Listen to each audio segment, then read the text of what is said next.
martial, des origines, on cherche à faire tomber sur un coup. Regardez, là il frappe avec un doigt, qui pourrait d'ailleurs aller à la gorge, c'est la démonstration qui est faite. Et voilà ce que ça donnerait dans la gorge. Wow.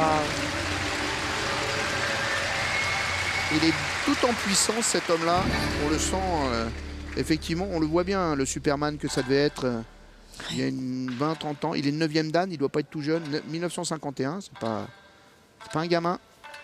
Il a plus de 60 ans. Alors regardez l'impression de puissance, presque intimidante, qu'il dégage. Ce plan-là fait peur. Il a 63 ans. Oui. Donc c'est une batte de baseball, mesdames, messieurs.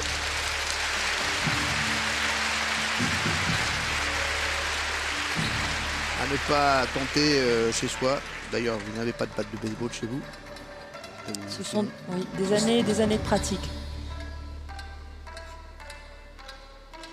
Alors, c'est une des particularités des styles okinawaïens, dont le Uechi-ryu fait partie, c'est la casse sur le corps. Et regardez, c'est pas facile.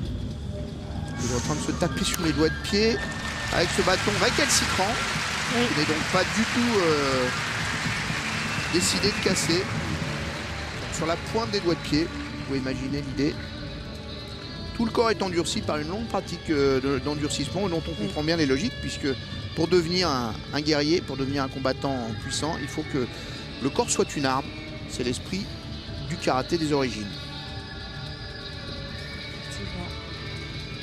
Donc le Uechi-ryu, au départ, c'est un style très proche de la Chine, hein, puisque à Okinawa, l'influence principale est une influence chinoise. D'ailleurs, le style s'appelait au départ Tongai Nun, qui veut dire, paraît-il, mi-dur, mi-doux. C'est une des caractéristiques des arts martiaux. Hein. Il faut être à la fois dur, il faut être à la fois souple. Oui, tout à fait. C'est trouver l'harmonie, toujours trouver l'harmonie, l'équilibre entre les deux. Encore un travail d'endurcissement.